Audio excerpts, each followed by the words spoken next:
Hello student, welcome to the next video on GST. आज का video मैंने ये सोच के बनाया है कि ताकि आपको जो वैल्यू ऑफ सप्लाई है उसके एग्जाम में अगर क्वेश्चन पूछेंगे तो आप लिखोगे कैसे, तो वो एंगल से मैंने ये वीडियो बनाया है और उसके नेक्स्ट वीडियो में एग्जैक्टली क्वेश्चंस दिखाए हैं कि आप कैसे लिखोगे। तो लेट अस सी कि आज की वीडियो में आप क्या सीखने वाले हो। आज की वीडियो में हम लोग सीखेंगे सेक्शन 15 के बारे में, ट्रांजैक्ट वैल्यू के बारे में और वैल्यू ऑफ सप्लाई के बारे में। और डेफिनेटली आज के वीडियो में मैं एक एग्जांपल भी दिखाऊंगी कि ताकि अभी ये सब सीखने के बाद अगर मैं आपको एक एग्जांपल दिखाऊंगी तो डेफिनेटली आपको वैल्यू ऑफ सप्लाई का पूरा जो बेसिक है बहुत स्ट्रांग हो जाएगा। और ये याद रखिए, एग्जाम में ये 7 to 8 मार्क्स का क्वेश्चन आता है। अगर आज आप इस वीडियो में से कुछ सीखते हैं तो प्लीज आप मेरी वीडियो को सब्सक्राइब, शेयर और लाइक करना मत भूलिएगा। चलिए स्टूडेंट, आगे बढ़ते हैं कि आज के वीडियो में देखते हैं कि सेक्शन 15 के बारे में इंफॉर्मेशन देखते हैं।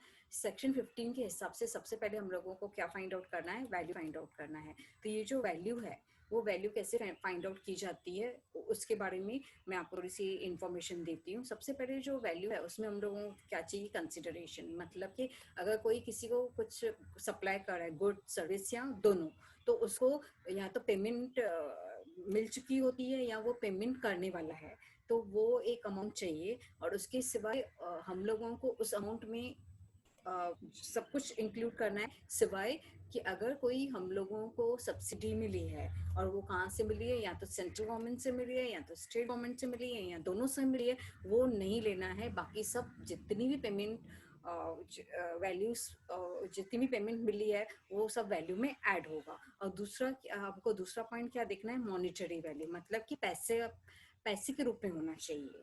मतलब कि अगर काइंड में है, बाटर है, तो वो कंसिडर नहीं करना चाहिए। और मोस्ट इम्पॉर्टेंट जो एज ए स्टूडेंट आप मिस्टेक करते हो वो है डिपॉजिट्स। मतलब आपको मालूम है हम लोग कभी कभी बहुत सारी चीज़ें ऐसी होती है कि हम लोग कुछ डिपॉजिट्स रखते हैं तो हमको सर्विस मिलती है। तो वो जो हम डिपॉजिट करते हैं, जैसे कि हम लोग टेलीफोन की लाइन लेते हैं तो वो इनिशियली हम लोग से डिपॉजिट लेते हैं। वैसे ही बैंक अकाउंट ओपन करते हैं, जब भी हम लोग बैंक लॉकर ओपन करते हैं तो लॉकर फैसिलिटी लेने से पहले हम लोगों को 10,000 डिपॉजिट करना रहता है। तो वो 10,000 जो हम डिपॉजिट करते हैं तो वो हमारी वैल्यू ऑफ सप्लाई नहीं है, क्योंकि वो डिपॉजिट हमको जब हम लॉकर बैंक का छोड़ देंगे, मतलब कि हमको नहीं चाहिए, हम बंद करवा देंगे, तो वो 10,000 हमको वापस मिलेगा। तो ये जो वो ऐसे ही कोई नया मीटर लेते हैं या कुछ भी लेते हैं तो हम लोगों को एक डिपॉजिट बढ़ी रहती है। स्टूडेंट प्लीज याद रखिएगा, सब में जानबूझ कर डिपॉजिट वर्ड दिया रहेगा तो वो आपको वैल्यू में नहीं लेना है। तो मैंने यहाँ पे बता दिया, दो चीजें नहीं लेनी है, गवर्नमेंट की सब्सिडी नहीं लेनी है और कोई डिपॉजिट दी रहेगी तो वो नहीं लेनी है। उसको छोड़ के सारी वैल्यूज हम ऐड करेंगे तो हमको वैल्यू ऑफ सप्लाई मिल जाएगा, सिवाय डिस्काउंट को माइनस करना है। आगे चलते हैं। ये हो गया हमारा first value of supply find out करने के लिए। फर्स्ट हो गया कि कंसिडरेशन चाहिए। सेकंड हमको क्या चाहिए, उसमें हम जो भी हमारी वैल्यू रहेगी उसमें हम लोग ऐड करेंगे ट्रांजैक्शन वैल्यू। अब ट्रांजैक्शन वैल्यू क्या होती है, जरा उसकी इन्फॉर्मेशन देते हैं। सबसे पहले ट्रांजैक्शन वैल्यू में आएगा एनी टैक्सेस। मतलब कि अगर आप के सम में किसी भी नाम से टैक्स दिया रहेगा, जैसे एग्जांपल मैं दिखा रही हूँ आपको, प्रॉपर्टी टैक्स हो गया, वैट हो गया, सेंट वैट हो गया, tax levied by local, state, central government, municipal taxes, जिस भी नाम से दिया रहेगा वो सब आपको ऐड करना है। वो हमारी हो जाएगी ट्रांजैक्शन वैल्यू। सिर्फ ये चार नाम याद रखिएगा। सब में अगर सीजीएसटी, एसजीएसटी या यूटीजीएसटी या आईजीएसटी दिया रहेगा तो वो ऐड नहीं करना है, बाकी सब आपको ऐड करना है। सेकंड, आपको जो ट्रांजैक्शन वैल्यू का जो रहेगा, ऑल इंसिडेंट चार्जेस। मतलब कि जो भी चार्जेस सप्लायर से गुड्स निकलते रेसिपेंट तक पहुंचते हैं, तो वो सारी जितनी भी एक्सपेंसेस होते हैं, जैसे कि किसी को एजेंट को हायर किया, कमीशन दिया, लोडिंग के चार्जेस, पैकिंग के चार्जेस, टेस्टिंग एक्सपेंसेस, कोई चीज़ ऐसे होती है जिसको टेस्ट करके उसके ऊपर रिपोर्ट साथ में भेजनी रहती है। तो ये सारी जितनी भी एक्सपेंसेस होते हैं जो सप्लायर करता है सप्लाई होने से पहले या at the time of supply, उसके बाद के खर्चे नहीं लेने हैं। मैं वापस से रिपीट कर रही हूँ, सप्लाई होने से पहले या जब सप्लाई हो रही है उस समय, उसके बाद में ये नहीं, ऐसे एक्सपेंसेस नहीं लेने हैं जो खर्चे हमने आफ्टर सप्लाई किए हैं। तो ये बात आपको ध्यान रखना है। तीसरा जो ट्रांजेक्शनल वैल्यू जो है उसमें आएगा एनी चार्जेस। मतलब कि कोई भी चार्जेस अगर आपने पे किया है ड्यू टू डिले, क्या क्या हो सकता है, लेट फी हो सकती है, लेट पेमेंट करने की वजह से इंटरेस्ट पड़ा, पेनल्टी पड़ा आपको, तो वो सब हम ऑब्वियसली कैश में दिया हुआ होना चाहिए, तो वो भी हम वैल्यू ऑफ सप्लाई में ऐड करेंगे। और ये मैं ऑलरेडी बता चुकी हूँ, जो भी सब्सिडी रहती है जो डायरेक्टली हमको मिलती है प्राइवेट सेक्टर से, तो वो हम लोगों को ऐड करनी है। जैसे कि नाम दिया रहेगा प्राइवेट सेक्टर, किसी कंपनी का नाम दिया रहेगा, एनजीओ से दिया रहेगा, तो वो हमको इंक्लूड करना है वैल्यू में। और अगर ये सेंट्रल गवर्नमेंट या स्टेट गवर्नमेंट से मिली रहेगी या दोनों गवर्नमेंट से मिली रहेगी, तो ये वो ऐड नहीं करना है। ये बातों का आपको ध्यान रखना होगा।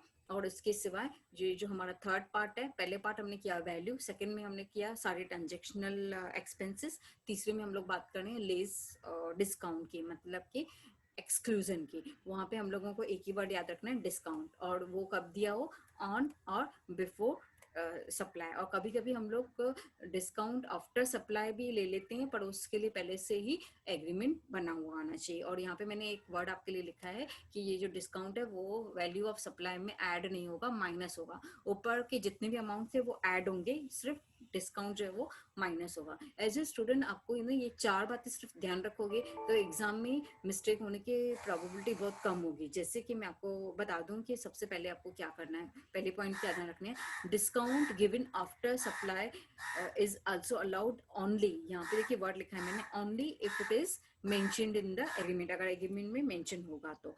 सेकंड जो है, any expenses made by the supplier are included in the value of supply. यहाँ पे जो वर्ड इंपॉर्टेंट है, कोड वर्ड है, वो आपके लिए सप्लायर, मतलब सप्लायर ने जो जो भी खर्चे किए होंगे वो सब ऐड करने हैं।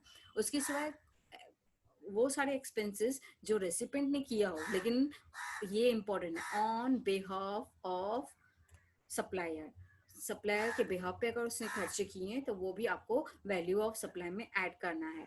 पर ध्यान पे रखिएगा, अगर कोई खर्चा रेसिपेंट ने किया है पर डिलीवरी होने के बाद, गुड्स की उसको रिसीव्ड होगा इसके बाद में, पर not on behalf of supplier, supplier के बिहाफ पे नहीं, वो उसने अपने बेसिस पे कुछ खर्चे किए हैं, तो वो इंक्लूड नहीं होंगे। मतलब कि एक बार गुड्स रेसिपेंट के गोदाम में पहुंच गए, उसके बाद का जो भी खर्चा है वो वैल्यू ऑफ सप्लाई में नहीं होगा। जैसे कि एक एग्जांपल मैं यहाँ पे दूंगी, अनलोडिंग एक्सपेंसेस, तो वो अनलोडिंग एक्सपेंसेस जो है वो रेसिपेंट का खर्चा है, तो वो यहाँ पे वैल्यू में ऐड नहीं होगा। अगर इसके बारे में भी नहीं समझ में आए तो मेरा थर्ड वीडियो देखिएगा, और उसमें ना मैंने पूरे सब टाइप के एग्जांपल्स डाले हैं कि ताकि आपको वैल्यू ऑफ सप्लाई का सब कुछ क्लियर हो जाए। आगे बढ़ते हैं। ये आपका फॉर्मेट है, मैंने पहले वीडियो में भी दिखाया था, सेकंड वीडियो में 1 2 3 करके दिखाया है। देखिए यहाँ पे सबसे पहले 1 है कंसिडरेशन, मतलब जो हमारी लिस्ट प्राइस रहेगी। सेकंड जो है मैंने आपको बताया था ऐड करना है ट्रांजेक्शन वैल्यू, और ट्रांजेक्शन वैल्यू में क्या क्या आता है ये मैं ऑलरेडी डिस्कस कर चुकी हूँ। All taxes, incidental expenses, third party expenses, late fee और subsidy given by the private sector, तो ये सब हमको ऐड करना है। और ये दोनों अमाउंट आप ऐड करोगे, मतलब कि जो भी वैल्यू रहेगा, कंसिडरेशन रहेगा या लिस्ट प्राइस रहेगा, और जितनी भी ट्रांजेक्शनल वैल्यू है वो सब ऐड करोगे, तो जो वैल्यू आएगा उसमें से आपको, ये देखिए जरा यहाँ पे अंडरलाइन करती हूँ, थर्ड है हमारा डिस्काउंट माइनस करना है। अगर सम में कुछ दिया रहेगा तो ये जो आप माइनस करोगे, तो ये जो लास्ट वैल्यू आपको मिलेगा डिस्काउंट माइनस करने के बाद, ये आपका है वैल्यू ऑफ सप्लाई। और याद रखिए इसके ऊपर आपको टैक्स लगाना है।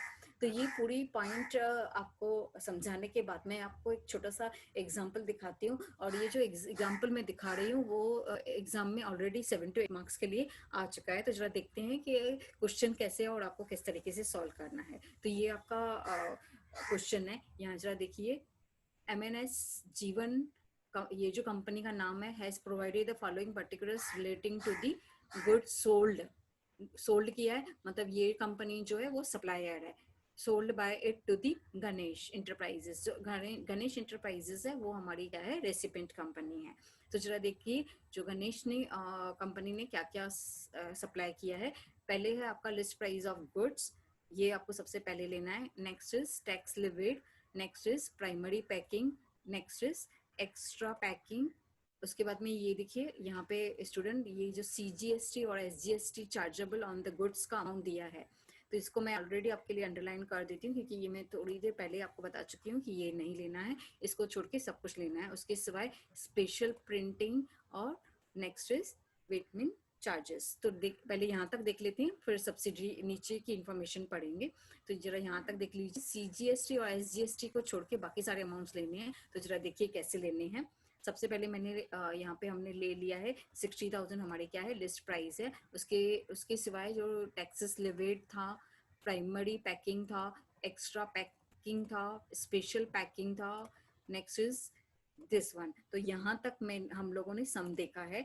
वापस हम चलते हैं अपनी सम की तरफ और देखते हैं कि क्या इन्फॉर्मेशन दी है। अगर हम सम की तरफ चलेंगे तो जरा यहाँ देखिएगा, ये जो गणेश इंटरप्राइजेज है हैड रिसीव्ड ₹50,000 as a subsidy from the life is good. Life is good NGO का नाम है, क्योंकि यहाँ पे आगे लिखा है a non profit making organisation.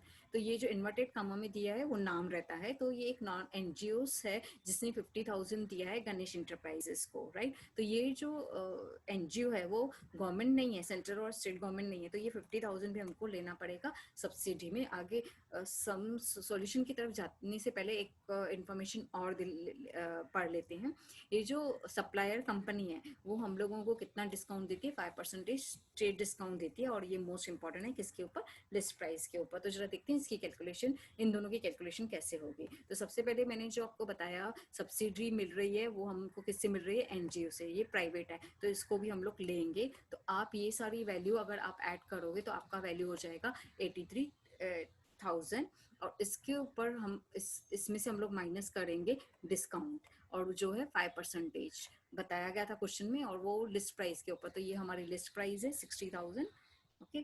तो इसके ऊपर 5% निकालना है, और ये अमाउंट हमारा आएगा 3,000। वापस से मैं थोड़ा सा आपको अंडरलाइन कर देती हूँ, ये 60,000 मैंने यहाँ से लिया है, और इसका 3,000, 60,000 का 5% निकालोगे तो 3,000 आएगा। ये माइनस करोगे तो ये 80,000 आ गया। तो ये 80,000 जो है ये हमारे क्या है, वैल्यू ऑफ सप्लाई। और स्टूडेंट आपको इसी वैल्यू के ऊपर टैक्स जो सम में दिया रहेगा वो कैलकुलेट करना है। वो हमारा लास्ट चैप्टर है, कैलकुलेशन ऑफ जीएसटी। तो हम उस चैप्टर में पढ़ेंगे। तो ये हमारा हो गया वैल्यू ऑफ सप्लाई। तो इस तरीके से स्टूडेंट, जरा आज के वीडियो में मैंने पूरी कोशिश की है कि आपको ये बताने की कि वैल्यू ऑफ सप्लाई में क्या क्या लेना चाहिए और क्या क्या नहीं लेना चाहिए, और सब समझाने के बाद मैंने एक एग्जाम्पल भी बताया। और ये जो एग्जाम्पल है आप याद रखिए, एग्जाम का एग्जाम्पल मैंने लिया है, मतलब कि जो एग्जाम में पूछा गया है फाइनल पेपर में। तो इस तरीके से अगर ये वीडियो देखने के बाद अगर आप मेरा नेक्स्ट वीडियो देखते हैं, उसमें मैंने 5 से 6 क्वेश्चन सॉल्व किए हैं आपके लिए। तो आपको ये चैप्टर का पूरा इन्फॉर्मेशन आपको मिल जाएगा। अगर आपने इस वीडियो से थोड़ा कुछ भी सीखा हो तो please don't forget to like, share and subscribe to my channel. Thank you.